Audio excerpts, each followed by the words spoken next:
Junaid Baghdadi রহমাতুল্লাহি আলাইহি আল্লাহর এক বান্দা প্রশ্ন করেছেন, আল্লাহর বান্দা বুজুর্গ জুনায়েদ বাগদাদী রহমাতুল্লাহি আলাইহি, আপনি এত বড় বুজুর্গ হইলেন কেমনে, কোন আমলের কারণে? জুনায়েদ বাগদাদী রহমাতুল্লাহি আলাইহি বলতেছেন, আমি এই যে বুজুর্গ হয়েছি তুমি যা মনে করতেছো, কোন আমলের কারণে তুমি জানতে চাও? তবে শোনো, আমি সকালবেলা থেকে নিয়ে রাত্রি বেলায় যখন সমস্ত কার্যক্রম সবকিছু কাজ করে যখন ঘুমাইতে যাইতাম, ঘুমে যাওয়ার সময় আমি মুহাসাবা করতাম, হিসাব করতাম, সারাদিন কয়টা গুনাহ করেছি আর কয়টা নেক আমল করেছি। নেক আমলের প্রতি আমি শুকরিয়া আদায় করতাম, আর সারাদিনে আমি গুনতাম কয়টা গুনাহ হয়েছে, কয়টা নাফরমানি হয়েছে। গুনে দেখতাম আজকের এই দিনে 20টা গুনাহ আমি করেছি, 10টা আমি গুনাহ করেছি। ওই গুনার উপরে তওবা করে এরপরে ঘুমাইতাম। এটা শুধু একদিন করতাম না, আবার পরের দিন আবার যখন ওই রাত্রিতে দিন পার হওয়ার পরে রাত্রিতে আবার এই হিসাব করতাম। দেখতাম আগের দিন যদি 10টা গুনাহ করে থাকি, পরের দিন গুনে দেখতাম 9টা গুনাহ হয়েছে, বেশি হয় নাই, কমে গেছে। এইভাবে এক একটা দিন, এক একটা রাত আর এক একটা মাস নয়, 30 বছর পর্যন্ত আমি প্রত্যেকটা রাত্রিতে এই আমল করে ঘুমাইতাম। এবার বলতেছে, শোনো, আমি 30 বছর এই আমলটা করার কারণে দেখেছি, আমার যখন মনে হইতো কালকা 5টা আমি গুনাহ করেছি, আজকে আমার কম করতে হবে, এইভাবে যখন 30 বছর পার করেছি, এই হিসাবের কারণে, এই নকশের কারণে আমি হয়তো, তুমি মনে করতেছো আর বলতেছো বুজুর্গ হয়েছি। একটা বছর যখন পার হয়, 2024 সাল, বছরের শেষ প্রান্তে গিয়ে এই হিসাব করতে হয় এই বছরে আমি কি কি গুনাহ করেছিলাম। আবার রাত্রি 12টায় 1 মিনিটে আবার গুনাহ না, 31শে ডিসেম্বর রাত্রি 12টা 1 মিনিটে আবার গুনাহ, কেমনে সম্ভব? ওই সময়তে হিসাব করতে হবে যে আমি 24 সাল শুরু থেকে আজ পর্যন্ত কয়টা গুনাহ করেছি, কত হাজার করেছি, কত লক্ষ করেছি, ধরা পড়বে অসংখ্য অগণিত গুনাহ করেছি।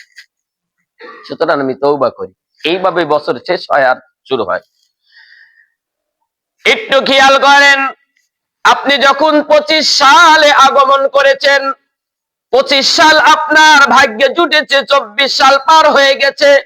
আমার আপনার পাশ থেকে কত বান্দা আর বান্দিরা এই 24 সালের ভিতরে ইন্তেকাল করেছেন। আর আমি আপনি যখন 25 সালটা পেয়ে গেলাম, এখানে আমল কি কি করতে হবে হাদিস দ্বারা আপনাদের সামনে প্রমাণ পেশ করতেছি। 25 সাল আপনার জীবনে চলে আসছে, তার মানে আপনি একটা বছর আপনার জীবনের ভিতরে বেশি পেয়েছেন। কি লাভবান হয়েছে, কি লাভবান হয়েছে? নবী আলাইহিস সালামের হাদিস, দুইজন মানুষ এসে নবীজির কাছে এসে ইসলাম গ্রহণ করলেন, মুসলমান হয়ে গেলেন। মুসলমান হয়ে যাওয়ার পরে এবার একদিন, 2 দিন, 1 মাস, 2 মাস পরে যখন নবীজি জিহাদের ঘোষণা দিয়েছেন, এই জিহাদের ঘোষণা দেওয়ার পরে দুইজন মানুষ, দুইজন মুসলমান, দুইজন বন্ধুর একজন নবীজির জিহাদের ভিতরে ডাক পেয়ে শরীক হয়ে জিহাদের ময়দানে শহীদ হয়ে যায়। আর একজন মুসলমান যে একই সাথে মুসলমান গ্রহণ করেছিল, ইসলাম গ্রহণ করেছিল, এমন মুসলমানটা আর একটা বছর বয়স বেশি পায়, হায়াত বেশি পায়। এরপরে একটা বছর পরে ওই বন্ধু আর মুসলমানটাও ইন্তেকাল করেন। একজন বন্ধু আর মুসলমান 1 বছর আগে ইন্তেকাল করেছেন, একজন মুসলমান 1 বছর পরে ইন্তেকাল করেছেন। নবীর একজন সাহাবী রাত্রি বেলায় স্বপ্ন দেখে, 2 বন্ধুর একজন যে আগে শহীদ হয়েছিল আর একজন মুসলমান 1 বছর পরে ইন্তেকাল করলো। রাত্রি বেলায় স্বপ্ন দেখতেছে, যেই মানুষটা, যেই মুসলমান 1টা বছর পরে ইন্তেকাল করেছেন, ওই মানুষটা আগে আগে জান্নাতে যায়। আর যেই মানুষটা 1 বছর আগে ইন্তেকাল করেছেন, শহীদ হয়েছেন, ওই মানুষটা 1 বছর আগে ইন্তেকাল করার পরে, শহীদ হওয়ার পরে পিছে পিছে জান্নাতে যায়, পরে জান্নাতে যায়। সাহাবী বুঝতে পারলেন না, মানুষটা তো শহীদ হয়েছে, সে তো আগে জান্নাতে যাবে, কিন্তু একটা বছর পার হওয়ার পরে আবার সে আগে জান্নাতে যায় কেমনে? নবী আলাইহিস সালামের কাছে এসে স্বপ্নের সমস্ত ঘটনাগুলো বর্ণনা করলেন। নবীজি বলতেছেন, তোমাদের কাছে আশ্চর্য মনে হইতেছে, কেমনে কোনো আশ্চর্যের বিষয় না।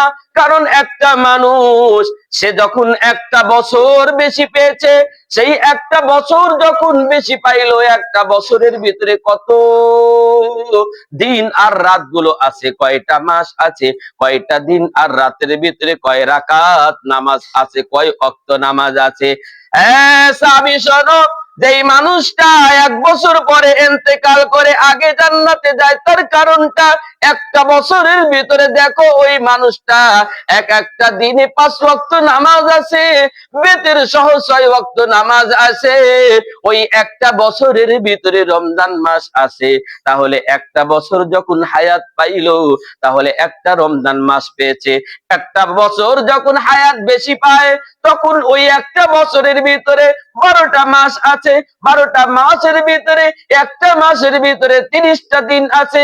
30টা দিনের একটা দিনের ভিতরে 6 ওয়াক্ত বেতরে সহ নামাজ আছে।